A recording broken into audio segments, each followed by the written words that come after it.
المائدہ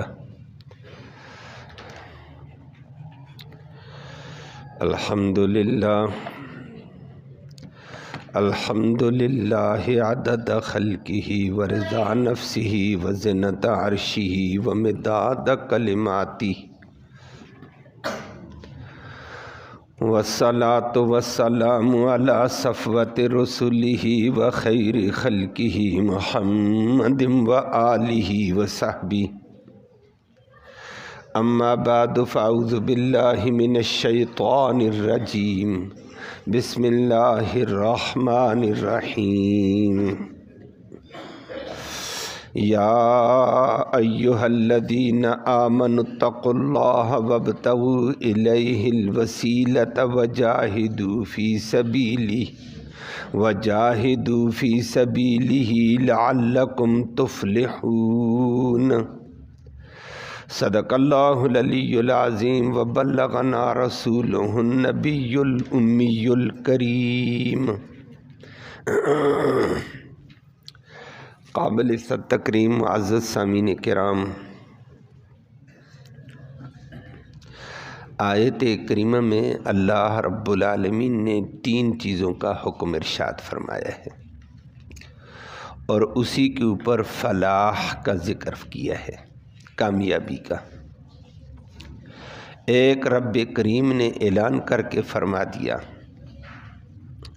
کہ ایمان والو، ہر حال میں اللہ کی عظمت، اللہ کی کبریائی کو پیش نظر رکھ کر اللہ سے ڈرتے ہوئے زندگی گزارو کہ اتنی بڑی ذات کی کہیں نافرمانی نہ ہو جائے۔ اللہ ہم سب کو محفوظ فرمائے۔ نمبر 2 فرمایا، اس اللہ کے ہاں قریب ہونے کے ذرائع تلاش کرو کہ اللہ کے قریب ہونے کی کون کون سی چیزیں کون کو حاصل کرو۔ وہ آپ کے سامنے بات آتی ہے۔ اگر میں الفاظ بدل کر کہوں، اللہ کے ہاں وسیلہ تلاش کرو، میں نے لفظ بدلا ہے، پہلے معنی میں نے کر دیا تھا۔ اچھا، وجاہدوا فی سبیلہ، اور اللہ کے راستے میں اللہ کے دین کے لیے جہاد کرو، دین غالب ہو جائے۔ نتیجہ کیا ہوگا؟ فرمایا تم کامیاب ہو جاؤ گے نا۔ اللہ عمل کی توفیق نصیب فرمائے۔ لفظی ترجمہ سماعت فرمائے۔ فرمایا پہلی بات، فرمایا یا ایہا الذین آمنوا، او ایمان والو، اتقوا اللہ، پہلی بات ہر حال میں اللہ سے ڈرتے ہوئے زندگی گزارو، اللہ سے ڈرتے رہو کہ اللہ عظمت والا، کبریائی والا، کہیں اس کی نافرمانی نہ ہو جائے۔ نمبر 2، وابتغوا، اور تلاش کرو، الیہ، اس رب کے ہاں، الوسیلۃ، وسیلہ، اللہ کے قرب والے ذریعے۔ اب میں نے وسیلہ کا معنی کر دیا، اللہ سے قرب والا ذریعہ تلاش کرو کہ اللہ کے قریب ہونے کا کون سی چیز ذریعہ بنتی ہے، ان چیزوں کو اختیار کرو۔ اچھا، وجاہدوا، نمبر 3، اور جہاد کرو، فی سبیلہ، اس اللہ کے راستے میں دین کے غلبے کے لیے۔ نتیجہ کیا ہوگا؟ لعلکم، تاکہ تم لوگ تفلحون، کامیاب ہو جاؤ گے، فلاح پاؤ گے۔ اللہ عمل کی توفیق نصیب فرمائے۔ قرآن کا ایک عجیب اسلوب ہے، وہ آپ نے تسلسل میں دیکھا۔ پہلے قتل ناحق کی تفصیل سنائی، اور سب سے پہلا قتل ناحق قابیل نے کیا، اس کا سلسلہ بھی آپ نے سنا، اور پھر اسی ضمن میں بتا دیا جو بھی معاشرے میں ایک گناہ کو کر کے لوگوں کو دکھلا دے گا، لوگ آئندہ گناہ کریں گے، رہنمائی اس نے کی تو آئندہ گناہگاروں پر بھی گناہ ہوگا، ان گناہوں کا وبال اس پہلے گناہگار پر بھی ہوتا رہے گا۔ جیسے قابیل نے قتل کر کے ایک طریقہ رائج کر دیا، لیکن جتنے قتل ہوں گے اس کے اوپر وبال ہے۔ تو فرمایا مسلمانوں، معاشرے کے اندر ایسی غلطی سے بچنا پہلے قبیلے کے اندر، معاشرے میں، خاندان میں، برادری میں ایک غلطی نہیں ہے، تم اس کو ایجاد کرو گے، آئندہ جو لوگ غلطی کریں گے تمہارے پلے۔ اللہ ہم سب کو بچائے، لیکن اس کی فکر قوم کو نہیں ہوتی ہے۔ نئی چیز ایک نکال دیتے ہیں، شیطانی کام، پیچھے نئی نسل پڑ گئی ہے، سارا وبال اس کی ذمہ۔ اور پھر قتل کی آپ کے سامنے بات بھی آ گئی ہے، تفصیل بھی سنائی، اور اسی قتل کی تفصیل سناتے باغی طبقہ کبھی مال کی لالچ میں، ہوس میں آ کر غنڈہ گردی کرتے ہوئے لوگوں پر ڈاکے ڈال دیتا ہے، قتل کر دیتا ہے، مال چھین لیتا ہے، اس کی سزا بھی سخت ترین سنائی ہے قرآن نے۔ لیکن قرآن کا ایک بڑا عجیب اسلوب ہے، دنیا کے نظام کی طرح نہیں ہے حاکمانہ انداز میں لاٹھی ہنکائے جاؤ۔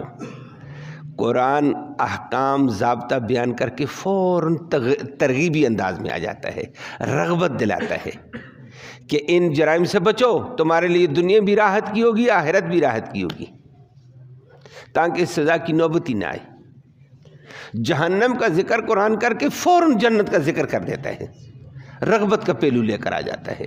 یہ قرآن کا بڑا عجیب اسلوب ہے۔ تو گویا اللہ رب العالمین کا صرف حاکمانہ فیصلہ نہیں ہوتا ہے، مصالحانہ رحیمانہ انداز بھی اللہ کا ہے۔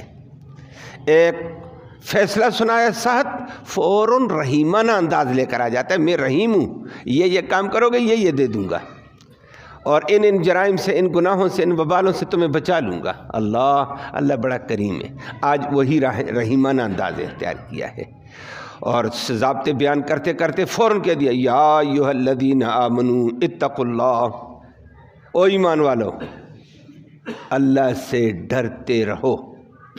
اتقوا اللہ، تقوی اختیار کرو۔ تقوی کا معنی ہوتا ہے اللہ سے ڈرنا۔ کیسے ڈرنا؟ جیسے سانپ سے ڈرتے ہیں؟ نہ، یہ ڈرنا نہیں ہے تقوی، کہ اللہ کی عظمت کو دماغ میں بٹھا، کتنا رب عظیم ہے، وہ مجھے پیدا کیسے کیا، پھر مجھے پالتا کیسے، مجھے روزی کیسے دیتا، مجھے عزت کیسے دی، مجھے سکون کیسے دیا، مجھے راحتیں کتنی دیں، صحت کتنی دیں، اتنا بڑا کریم، میں اس کی نافرمانی کروں، اس سے ڈر۔ یہ ڈر رکھو اپنے سامنے، اور اللہ کی عظمت کو اپنے دماغ میں بٹھا کر اس عظیم رب کی، عظیم محسن کی، عظیم مہربان کی میں نافرمانی کروں، یہ ڈر اس سے کہ میں نافرمانی اس عظیم کی نہیں کرتا ہوں، اس کو تقوی کہا جاتا ہے۔ جب اللہ کی عظمت کو سامنے رکھ کر اللہ سے ڈریں گے تو پھر اللہ کی نافرمانی سے بندہ بچ جاتا ہے، کفر سے بچ جاتا ہے، شرک سے بچ جاتا ہے، نفاق سے بچ جاتا ہے، بڑے گناہوں سے، چھوٹے گناہوں سے بچ جاتا ہے، بلکہ آخری درجہ فرمایا شبے والی چیز سے بھی بچو، میرا رب ناراض نہ ہو جائے۔ یہ تقوی کے بڑے درجات ہیں۔ پہلا درجہ کفر سے بچنا ہے، تقوی کا معنی بچنا بھی ہے، اللہ کو، عظمت کو پیش نظر رکھ کر اللہ کی نافرمانی سے، معصیت سے بچنا، پرہیز کرنا۔ تو کفر سے پرہیز ہے، شرک سے پرہیز ہے، نفاق سے پرہیز ہے، گناہوں سے پرہیز ہے، چھوٹے بڑے گناہوں سے، مشتبہات چیزوں سے بھی پرہیز۔ اللہ ہم سب کو یہ نصیب فرمائے۔ تو فرمایا ہر حال میں اللہ سے ڈرو، اس اللہ نے تمہیں کیا دیا، تم کیا کر رہے ہو۔ نمبر 2، دوسری بات فرمائی، ایک تو اللہ سے ڈر کر زندگی گزاروں کہ کہیں اللہ کی نافرمانی نہ ہو جائے، اللہ نے دیا ہمیں کتنا، ہم کیا کر رہے ہیں۔ نمبر 2، وَابْتَغُوا إِلَيْهِ الْوَسِيلَةَ، اللہ کے ہاں وسیلہ تلاش کرو۔ یہ میں نے وَابْتَغُوا اور تلاش کرو، جستجو کرو، الیہ اللہ کی طرف، الوسیلۃ وسیلہ کا میں نے معنی نہیں کیا ہے۔ اب اس میں لوگوں کو دھوکہ بھی لگا اور لوگوں نے الٹے سیدھے کام بھی شروع کر دیا، انہوں نے وسیلہ پنجابی والا مان لیا، اردو والا۔ یہ قرآن میں عربی ہے، ہم عربی کے معنی کو پوچھیں گے، یہ عربی میں وسیلہ کسے کہتے ہیں؟ قرآن تو عربی زبان ہے، یہ ہمارا وسیلے تو نہیں ہوتے ہیں۔ اور پھر لوگوں نے کیا کہہ دیا، اللہ نے قرآن میں کہہ دیا وسیلہ تلاش کرو، فلہذا پیر صاحب میرا وسیلہ، فلاں بزرگ وسیلہ، فلاں بزرگ وسیلہ، فلاں بزرگ وسیلہ۔ چھوڑو خدا کا بندہ، یہ معنی نہیں ہے۔ وسیلہ آپ کے سامنے لفظ ہے، عربی کے لحاظ سے لغات مفردات القرآن ہیں، علامہ راغب اصفہانی رحمہ اللہ کی، علامہ جزائری کی لسان العرب، وہ فرماتے ہیں وسیلہ کہو سین کے ساتھ، یہ ہمارے پاس سین کے پاس ساتھ ہے وسیلہ، اور سواد کے ساتھ کہو وسیلہ، اور یہ بھی اسم ہے، اور یہ نکلا کس سے؟ وصل سے، وا صاد لام وصل، اور سین سے وصل۔ معنی کیا ہے؟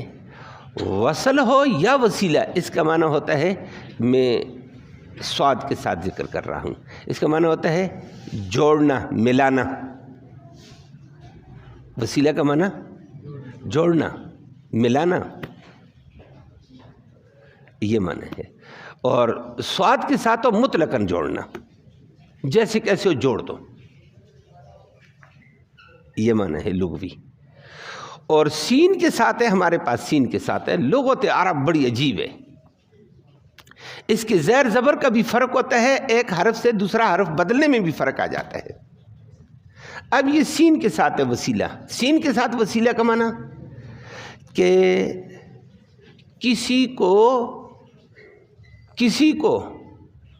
کسی کے ساتھ محبت اور رغبت کے ساتھ جوڑنا۔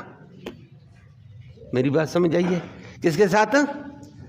بڑی محبت کر کے، رغبت کر کے کسی کو جوڑ دینے کا نام وسیلہ ہے۔ اور سواد کے ساتھ ہو وسیلہ کا معنی مطلقاً جوڑنا، چاہے رغبت سے جوڑتے ہو، محبت سے جوڑتے ہو، چاہے ویسے جوڑ دیتے ہو، حکم کے ساتھ جوڑ دو، ٹھیک ہے جی ایک ہو جاؤ۔ اب پھر یہ وسیلہ کا معنی ہوا ہے، اب یہ میں نے لغوی معنی کیا ہے۔ تو وسیلہ کا معنی ہوتا ہے اللہ کے ہاں کہ رغبت اور محبت کے ساتھ اللہ کے ساتھ جڑنے والے اعمال، عبادات ہیں، وہ کیا ہیں؟ اللہ خالق کے ساتھ مخلوق کا جوڑ ہو جائے، اس کو وسیلہ کہتے ہیں۔ لیکن یہ وسیلہ پھر کس کے ساتھ ہو؟ یہ وسیلے کا ذریعہ پھر کیا ہے؟ تمام محدثین کرام، مفسرین عظام، صحابہ کرام، وہ کہتے ہیں طاعت، اللہ کی طاعت اللہ کے ملنے کا ذریعہ ہے نا۔ اللہ سے آدمی ملے گا کس سے؟ اللہ کی بات مان کر اللہ سے ملتا ہے۔ طاعت کے ذریعے سے اللہ سے ملو، عبادات کے ذریعے سے اللہ سے ملو، اور طاعت کے ذریعے سے، اور ایمان پختہ کر کے اللہ کے ساتھ تعلق جوڑو۔ میں نے جوڑنا کہہ دیا، اب وسیلے کا وہی معنی جوڑنا، ملنا۔ عمل صالح کے ذریعے سے اللہ سے جڑو، یہ چیزیں ہیں وسیلہ۔ ان چیزوں کے ذریعے سے بندہ اللہ کے ساتھ جڑ جاتا ہے، مل جاتا ہے، یہ وسیلہ ہے۔ اللہ نے بھی ذکر کیا، اب آپ کو لفظی معنی آ جائے گا، وَابْتَغُوا إِلَيْهِ الْوَسِيلَةَ، اللہ کی طرف اللہ سے ملانے والی چیزوں کو، اللہ کے ساتھ جوڑنے کا ذریعہ بننے والی چیزوں کے ذریعے سے اللہ سے وہ کو تلاش کرو۔ اللہ کو ملانے والی، اللہ سے ملنے والی، جوڑنے والی، ذریعہ بننے والی چیزوں کو تلاش کرو، اور وہ چیز کیا ہے؟ ایمان ہے۔ ایمان کو پکا کرو، عمل صالح ہے، عبادات ہیں، طاعات ہیں، ان چیزوں کو اختیار کرو، نیک عمل اختیار کرو، اللہ کے ساتھ بندہ جڑ جائے گا۔ ان اعمال کو تلاش کرنے ہیں۔ تمام محدث، عبداللہ بن عباس سے پوچھا وسیلہ کیا ہے؟ عبداللہ بن عباس نے کہا الوسیلۃ وطاعت والعمل الصالح، وسیلہ طاعت کو کہا جاتا ہے، نیک عمل کو کہا جاتا ہے۔ نیک عمل کرو گے تو تم اللہ سے جڑ جاؤ گے، طاعت اللہ کی کرو گے تو اللہ سے جڑ جاؤ گے۔ تو ان کاموں کے کرنے کا نام وسیلہ ہے۔ بڑے عظیم صوفیاء بھی ہیں، بڑے عالم بھی ہیں، اللہ ان کے درجات کو بلند فرمائے۔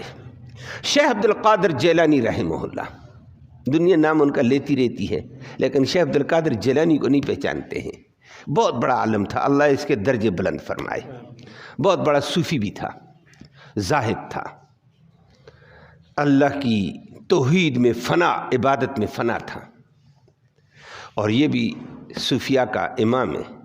اور قاضی ثناء اللہ پانی پتی، یہ بھی صوفیاء کا امام ہے، بہت بڑا عالم ہے۔ اس کی مشہور تفسیر ہے تفسیر مظہری، 12 جلدوں میں ہے عربی میں، قاضی ثناء اللہ پانی پتی رحمہ اللہ۔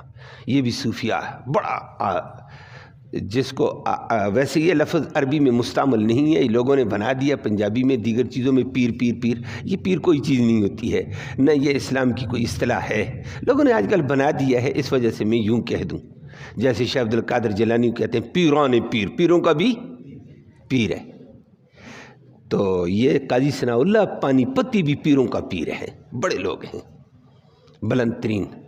انہوں نے کہا ہے کہ قرآن نے بڑا عجیب انداز اختیار کیا ہے، وَابْتَغُوا إِلَيْهِ الْوَسِيلَةَ، اللہ کی طرف اللہ کا قرب کا ذریعہ بننے والی چیزوں کو تلاش کرو۔ تو وہ کہتے ہیں، عبداللہ بن عباس اور صحابہ کہتے ہیں، وہ ہے طاعت، وہ ہے عبادات، وہ ہے ایمان، وہ ہے عمل صالح۔ اگلی بات انہوں نے کہہ دی کہ یہ تو صحابہ نے کہا، یہ تینوں صوفی کیا کہتے ہیں؟ شاہ ولی اللہ رحمہ اللہ، قاضی ثناء اللہ پانی پتی، شیخ عبد القادر جیلانی، وہ کہتے ہیں کہ وسیلہ کے مفہوم میں آتا ہے محبت اور رغبت کے ساتھ کسی چیز کو کسی چیز کے ساتھ جوڑنا۔ تو پھر نیک عمل کر اللہ سے محبت کرتے ہوئے، بات سمجھ آئیے؟ نیک عمل کے ذات اللہ سے تو ملے گا، لیکن نیک عمل ٹوٹل نہ پورا کرنا، طلب کے ساتھ اللہ کی نماز کو پڑھ، کہ اللہ کے محبت کے ساتھ نماز پڑھ، محبت کے ساتھ قرآن پڑھ، محبت کے ساتھ صدقہ دے، محبت کے ساتھ اللہ سے بھی محبت اور نیکی کرنے میں طریقہ محمد الرسول اللہ کا اختیار کر کہ نبی سے گہری محبت میں نبی ہی کے طریقے پر اس کام کو کروں گا، نیکی کروں گا نبی کے طریقے پر، کیوں؟ مجھے نبی سے محبت ہے، اور طریقہ نبی والا ہو محبت کے ساتھ، اور کرو کس کے لیے؟ اللہ کے ساتھ محبت کرتے ہوئے کرو۔ فرمایا یہ ہے نیک عمل، جتنی بھی کرو گے یہ وسیلہ ہے۔ شیخ عبد القادر جیلانی کہتا ہے، اور ہم کیا کرتے ہیں؟ اس کا نام لے کر شیخ عبد القادر جیلانی کا وسیلہ بنا لیا، ہم پار ہو گئے جی، شیخ عبد القادر جیلانی کے وسیلے سے یہ کر دیں، فاطمہ کے وسیلے سے یہ کر دیں، حسن حسین کے وسیلے سے یہ کر دیں۔ وہ شیخ عبد القادر جیلانی کہتا ہے وسیلہ اس کا نام ہے۔ میری بات سمجھ آئی ہے؟ وہ کہتا ہے نیکی کو کرو، لیکن محبت کس کی؟ اللہ کی محبت میں نیکی کر، اور دنیا کے دکھاوا نموش نہ ہو، اور نمبر 2 رسول اللہ صلی اللہ علیہ وسلم کے ساتھ محبت کرتے ہوئے نبی کے طریقے پر کر۔ دونوں محبتیں ہو گئیں تو وسیلہ کا معنی ہوتا ہی وہی، کسی چیز کو چیز سے جوڑنا، محبت اور رغبت کے ساتھ جوڑ کا ذریعہ بنے۔ تو یہ تمہارے اعمال، اگر محبت کے ساتھ تم نیک عمل کرو گے، نبی کی غلامی کی اتباع میں یہ کام کرو گے، یہ تمہاری نیکی اللہ سے جوڑنے کا ذریعہ بن گئی ہے، تم اللہ سے جڑ جاؤ گے۔ اللہ ہم سب کو یہ نصیب فرمائے۔ اور اسی کے اوپر شیخ عبد القادر جیلانی معمولی آدمی کا نام تو نہیں، یہ قاضی ثناء اللہ پانی پتی، اسی لیے انہوں نے آگے سے عجیب انداز میں قرآن سے دلیل پیش کر دی۔ فرمایا اللہ نے خود یہ بات کی ہے کہ مجھ سے محبت کرنا چاہتے ہو، مجھ سے میرے قریب ہونا چاہتے ہو۔ صحابہ نے پوچھا اللہ کا قرب ہمیں مل جائے کیسے ملے گا؟ تو شیخ عبد القادر جیلانی نے یہی بات کی ہے کہ اللہ نے جواب میں دیا، قل نبی کہہ دیجئے، ان کنتم تحبون اللہ، اگر تم اللہ سے محبت کرتے ہو، اللہ کی چاہت رکھتے ہو، اللہ کے قریب جانا چاہتے ہو، فَاتَّبِعُونِي يُحْبِبْكُمُ اللَّهُ، محبت کے ساتھ میں محمد کی غلامی کرو، محمد کی اتباع اور غلامی کرو گے، نتیجہ کیا ہوگا؟ يُحْبِبْكُمُ اللَّهُ، اللہ تمہیں اپنا محبوب بنا جائے گا۔ تم اللہ کے چاہنے والے، اللہ تمہارا چاہنے والا، محبت کا جوڑ جڑ گیا ہے۔ اللہ ہم سب کو یہ نصیب فرمائے۔ تو شیخ عبد القادر جیلانی نے کمال کا انداز اختیار کیا قاضی ثناء اللہ پانی پتی میں۔ وسیلہ یہ ہے، میری بات سمجھ آئی ہے؟ اور آپ کے ذہنوں میں بھی آتا ہوگا لوگوں نے کیا کیا بنایا ہوا وسیلے سے۔ یہ فضول ہماری بنائی ہوئی باتیں ہیں، میری بنائی ہوئی بات کا اعتبار نہیں ہے، بات رب کے قرآن کا اعتبار ہے، یا محمد کریم صلی اللہ علیہ وسلم کا فرمان کا اعتبار ہے، یا نبی کے شاگرد صحابہ کرام کا اعتبار ہے۔ بات والا میں ادھر کھینچوں آپ ادھر کھینچیں، لڑائی ہے، چھوڑو سب کو۔ رب کے قرآن کی بات مانیں گے، محمد کریم صلی اللہ علیہ وسلم کی بات مانیں گے، صحابہ کرام کی مانیں گے۔ صحابہ کرام نے نبی سے سیکھا، وہ ان سے ہم پوچھیں گے کیا مطلب ہے اس کا۔ اب بہت سارے لوگ کہتے ہیں وسیلہ تلاش کرو جی، اسی لفظ کو ذکر کر دیتے ہیں آگے وسیلے سے۔ قبر والا وسیلہ، فلاں وسیلہ، فلاں وسیلہ، اور غیر اللہ کے ہاں چلے جاؤ تو وہ کسی اور کو وسیلہ بنا لیتے ہیں اور کسی اور چیزوں کو وسیلہ بنا دیتے ہیں۔ اللہ اکبر۔ تو یہ ہے ایک وسیلہ کا میں نے معنی کر دیا، اور حدیث میں آتا ہے، امام بخاری رحمہ اللہ نے بھی نقل کیا، امام مسلم نے بھی نقل کیا، دیگر محدثین نے بھی حدیث نقل کی، مشہور حدیث ہے، لیکن امام بخاری نے 3-4 جگہ اس کو ذکر کیا ہے، امام مسلم نے بھی اسی موضوع پر لایا ہے۔ امام بخاری نے ایک تو بنی اسرائیل کے واقعات میں اس کو ذکر کیا کہ بنی اسرائیل میں ایسے لوگ بھی تھے، دوسری جگہ امام بخاری نے اسی وسیلہ کے معنی میں اس کو ذکر کر دیا کہ اللہ کے ساتھ جو قربت کا ذریعہ ہے وہ نیک اعمال ہوتے ہیں۔ اب مشکل وقت میں بھی اپنے نیک عمل کو اللہ کے سامنے پیش کرو، اگر ہے تمہارے پاس تو، کسی کی ذات کا وسیلہ نہیں چلتا ہے، نیک عمل اللہ ہم سب کو نصیب فرمائے۔ اور امام بخاری نے پھر نقل کیا نبی کریم صلی اللہ علیہ وسلم کا فرمان، مختصر ذکر کر رہا ہوں، کہ بنی اسرائیل میں 3 بندے سفر کرتے ہوئے جا رہے تھے، تینوں چلتے چلتے صحرا تھا، پہاڑی علاقہ تھا، بارش لگ گئی شدید، بارش لگی تو پناہ کی جگہ تلاش کی انہوں نے، تو پناہ کی جگہ انہوں نے ایسی جگہ تلاش کی، ایک غار تھا، اس غار میں چلے گئے کہ جب تک بارش برستی ہے غار کے اندر بیٹھو، بڑا غار تھا، بیٹھ گئے، لیکن اللہ کا کرنا پیچھے پانی شانی آیا نا، تو وہ چٹانوں میں کہ شروع میں مٹی میں پانی شانی لگا، اوپر سے چٹان سرکی غار کے منہ کے اوپر بند ہو گئی ہے، اور نہ روشنی نظر آتی تھی نہ آسمان نظر آتا تھا، بندے بند ہو گئے، اور چٹان آ گئی ہے، چٹان کو کون ہلائے؟ بات سمجھ آ گئی ہے، بند ہو گئے۔ اب تینوں ہمارے دور کے تو نہیں ہیں، ادھر تو ماشاءاللہ ہر ایک اپنی اپنی چھوڑتا ہے نا، تینوں تھے نیک آدمی، اچھے لوگ تھے، تینوں نے کہا بھائی پھنس گئے ہیں، بچانے والی ذات، نجات دینے والی ذات اللہ کی ہے، اللہ ہی کو پکارنا ہے، کیا؟ یہ نہیں کہا فلاں یا معین الدین چشتی پار لگا دے کشتی، یا فلاں صاحب پار کر دے کشتی، 11 سال کا ڈوبا ہوا بیڑا پار کیا ہے، تو بھی آ جا پار، نہ نہ نہ نہ، کچھ بھی نہیں ہے، نے کہا بھائی پکارنا اللہ کو ہے، نجات اللہ دے گا، راستہ اللہ دے گا وہ ہمارا یقین ہے، ہمارا ایمان ہے، وہ مشکل کشا ہے، اس کو تڑپ کر مانگیں گے کہ تو انشاءاللہ دے گا، لیکن اپنا خالص نیک عمل پیش کرو، جو خالص کس کے لیے کیا تھا؟ اللہ کی محبت میں، اللہ ہی کے لیے کیا تھا، دنیا کے دکھلاوا اس میں نہیں تھا۔ اللہ ہم سب کو یہی عمل توفیق نصیب فرمائے، ایسا عمل پیش کرو، اور ایک آدمی اپنا عمل پیش کرے گا، پھر باقی دعا کریں گے۔ اللہ اکبر۔ ایک صاحب نے روکتے ہو کر دعا کی، یا اللہ پردہ پڑا ہوا تھا، کسی کو نہیں پتا تھا میری زندگی کا، میں بکریاں چرانے والا تھا، لیکن شریعت کے مطابق زندگی گزارتے ہوئے میرا ایک عمل تھا، میں بکریاں چراتا تھا اور بھی آتا تھا واپس میرے بوڑھے والدین میں ان کی خدمت کرتا تھا، ربا تیری وجہ سے کرتا تھا، تیرا حکم تھا، تو بھی میرا خالق تھا، حقیقی خالق تو تھا، دنیا کے وجود کا ظاہری ذریعہ میرے والدین تھے، میں ان کی خدمت کی تھی، لیکن ایک دفعہ بکریوں کے پتوں کی وجہ سے، جہاں اچھے پتے ہو نا بکریوں کا چرواہ وہاں نکل جاتا ہے، بکریوں کے پتوں کے لیے میں دور نکل گیا تھا کہ بکریاں چراتے جراتے رہ بڑے، دور وادی میں نکل گیا، رات کو شام کو مجھے دیر ہو گئی، تو میرے والدین بھی انتظار میں، بچہ آئے گا دودھ لائے گا پھر ہمیں کھانا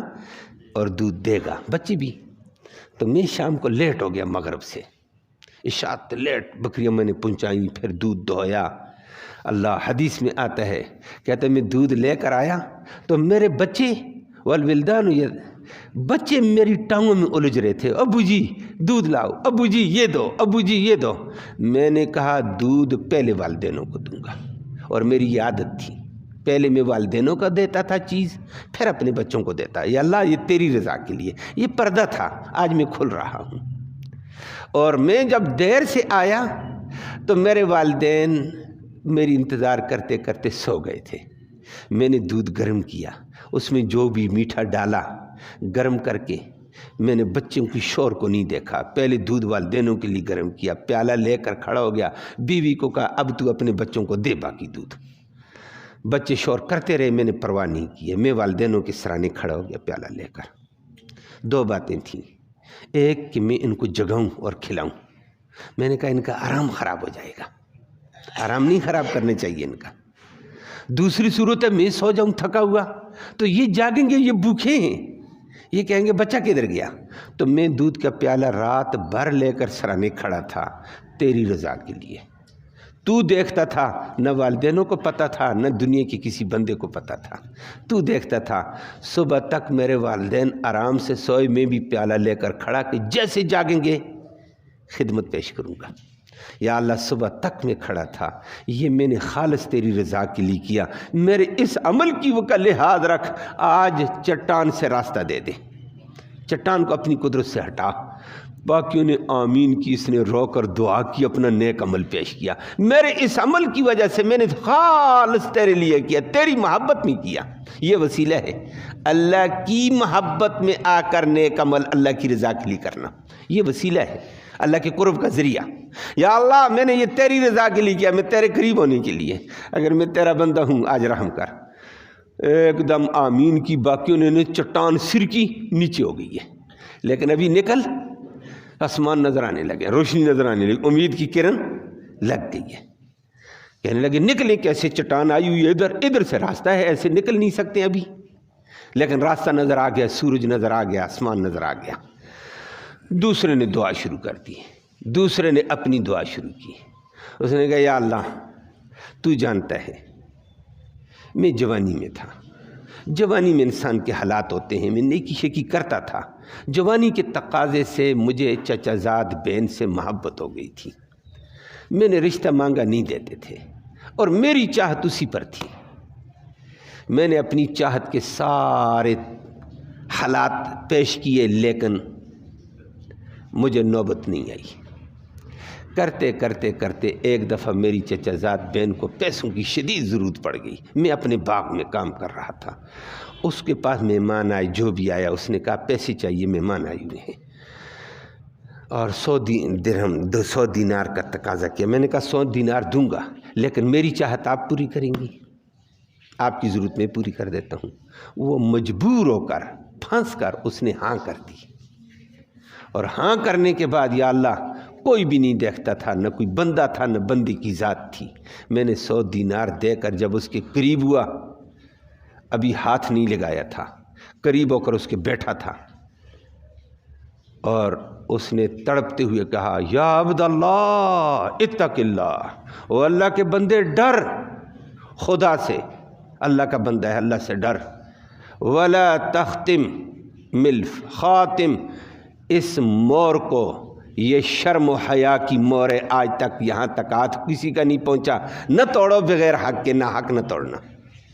بس جب کہا اللہ کے بندے اللہ سے ڈر، مجھے کپ کپی تاری ہوگی، کتنے عظیم رب کا نام لیا، پیسے دے کر ضرورت پوری ہو گئی، بڑے عرصے کی، میں نے اللہ خالص تیری رضا کے لیے میں ایک دم پیچھے ہو گیا، اور وگرنہ فرمایا کنت اجلس بین شعبها الاربعہ، میں اس کے 4 حصوں کے درمیان میں بیٹھ گیا تھا اپنی ضرورت پوری کرنے کے لیے۔ بات سمجھ گئے؟ کنایا ہے مخفی، لیکن اس نے کہا اتق اللہ، میں ایک دم پیچھے ہو گیا، میں رو گیا یا اللہ تیری نافرمانی ہوگی، تیرا نام آ گیا ہے، اب میں آگے نہیں ہوتا ہوں۔ اس نے کہا پیسے پھر لے لو، میں نے کہا پیسے بھی تیرے، تیری عزت بھی تیری، بس میں جا رہا ہوں، جس ذات کا نام لیا وہ بہت بڑی ہے، میری بات سے یا اللہ میں نے تیری رضا کے لیے کیا، آج راستہ دے، اپنے نیک عمل کو پیش کیا، یہ تیری محبت میں تیری رضا کے لیے کیا، کسی کو نہیں پتہ ہے، اس میری چچا زاد بہن کو پتہ ہے، میرے دل کی آپ کو پتہ ہے۔ چٹان سر کی آدھی نیچے چلی گئی۔ تیسرے نے اپنی دعا شروع کی ہے، تیسرے نے کہا یا اللہ تو جانتا ہے میں اجرت پہ مزدور لاتا رہتا تھا، ایک مزدور لایا ایک فرق جوں کے اوپر کہ ایک فرق جوں دوں گا تجھے 12-15 کلو، یہ یوں سمجھ لو، تو اس نے صبح سے شام تک کام کیا، میرے کھیتوں میں آگے پیچھے کام اس نے جوش سے کیا ہے، مزدور دیانتدار تھا۔ شام کو میں اس کو دینے لگا چاول. اس نے کہا میرا کام کتنا ہوا آج, یہ کتنا مال دیتا ہے؟ وہ ناراض ہو گیا. میں کہا میں نہیں لیتا ہوں, یہ کم ہے. میں نے کہا طے یہی ہے نا, طے ہونے کے ساتھ میں نے کمی تو نہیں کی ہے. اس نے کہا میرے کام کو دیکھ, طے کو چھوڑ. چلا گیا ناراض ہو کر, مال چھوڑ کر. میں نے یا اللہ پیچھے دیکھا, یہ تو امانت ہے میرے پاس مزدور کی, مزدور کا تو حق ہے, یہ تو میرے پاس اس کی امانت ہے. اور تھے جو چاول کو وقت آنے کے اوپر گن لگ جاتا ہے, مٹی ہو جاتے ہیں. میں نے کہا یہ ضائع ہو جائیں گے, امانت ہے, اس کو سنبھالوں گا. امانت کو سنبھالنا پڑتا ہے, یہ امانت دار لوگوں کا کام ہے. یا اللہ میں نے وہ چاول تھے, چاول وہ دائیں, ابھی چاول کا بھوسا اوپر سے اترا نہیں تھا, میں نے اس کو کاش کر دیا کہ یہ تو ضائع ہو جائیں گے. میں نے کاش کیا تو ان چاولوں کے اوپر کئی گنا چاول اور آ گئے. میں نے کاٹا, سنبھالا امانت کے طور پر اپنے کام کاج میں. پھر ان چاولوں کے اوپر میں نے اور چاول اگائے. چند ایک چاول اچھے ہاتھ سے کئی من جمع ہو گئے. میں نے بیچ کر گائے لے لی, گائے کے بچے ہو گئے اور بڑھتے چلے گئے. بکریاں لے لی کہ یہ امانت ہے, یہ مال اسی کا مال, اسی کی پرافٹ آتی, میں اسی میں شامل کرتا چیز لے لیتا. اور میں نے ایک چرواہا بھی رکھ دیا غلام لے کر, اسی کے مال میں سے پرافٹ اتنا آ گیا. میں بوڑھا تھا, وہ بندہ کہیں سے گزرتے ہوئے آیا نا, اس کو محتاجی پڑ گئی کہ میرے پاس خرچہ نہیں ہے. اس کو فوراً آیا, ادھر ایک بندہ تھا جس کی میں نے مزدوری کی کئی سال پہلے, اللہ کرے اس کو یاد ہو تو میں اس کی مزدوری لیتا ہوں, آج اپنا راستے کا کام کر لوں. وہ میرا نام پتہ کرتے آ گیا. میں چرا رہا تھا, اپنے جانوروں کے پاس تھا, چرواہا بھی گائے چرا رہا تھا. اس نے کہا کر السلام علیکم اللہ کے بندے. میں نے کہا وعلیکم السلام. میں بوڑھا ہو گیا تھا. اس نے کہا آپ فلاں ہیں؟ میں نے کہا جی. آپ نے مجھے پہچانا؟ میں نے کہا نہیں پہچانا. اس نے کہا میرا آپ کے ذمہ حق ہے, خدا سے ڈر میرا حق دے. میں آج مجبور ہوں, میں راستے میں ہوں, میرے پاس کچھ نہیں ہوں, میں مانگتا نہیں ہوں, اللہ سے مانگوں گا, میرا حق دے دے. میں بندوں سے نہیں مانگتا ہوں, میرا حق دے. میں نے کہا تیرا نام کیا ہے؟ اس نے کہا میرا یہ نام ہے. کہا کیا حق تھا؟ اس نے کہا میں نے آپ کی مزدوری کی تھی اور میں شام کو مزدوری کے بغیر چلا گیا, میری مزدوری آپ کے پاس سے دے دو مجھے.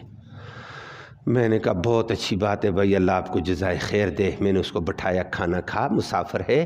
اور اس کے بعد اس نے کہا چھوڑ کھانا شانا, مجھے دے, میں آگے جاتا ہوں. میں نے کہا یہ ریوڑ گائے کا لے لو, ریوڑ گائے کا لے لو. اس نے کہا مذاق کرتے ہو, میری مزدوری دے, ایک فرق چاول ہے. او بھائی یہ تیری مزدوری ہے نا, میں دے رہا ہوں نا, تیری مزدوری ہے, میں دیتا ہوں.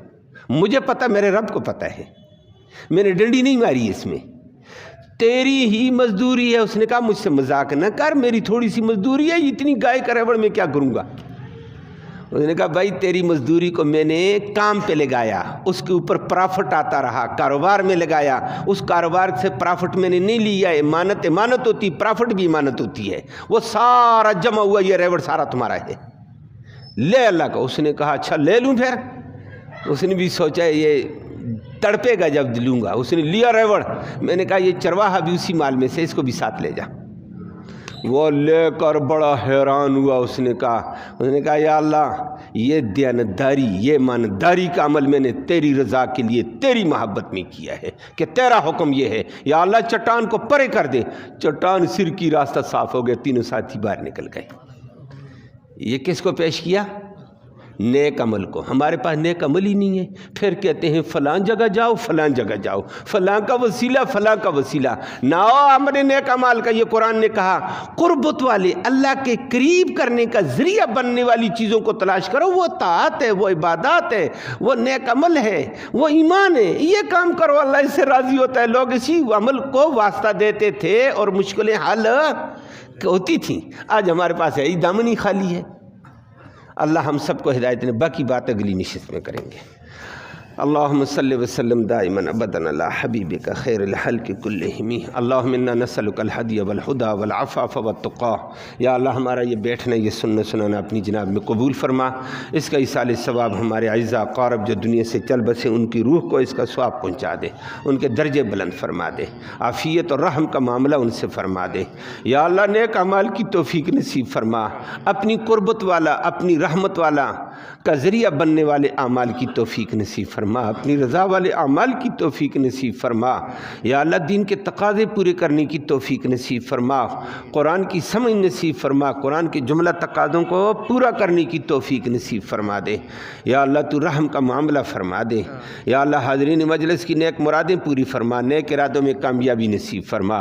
2-3 صاحبان نے اپنے رشتہ داروں کی بیماریوں کو کہا، اللہ تو جانتا ہے، ان کی بیماریوں کو شفا نصیب فرما، ان کی بیماریوں کو راحت میں بدل دے، عافیت میں بدل دے۔ جو لا علاج ہے ان کے بھی علاج کے فیصلے فرما، ان کے تیمارداروں کو بھی یا اللہ راحت و سکون نصیب فرما، مریضوں کو بھی سکون نصیب فرما۔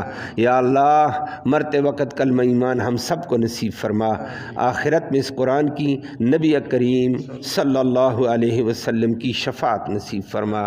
صلی اللہ تعالی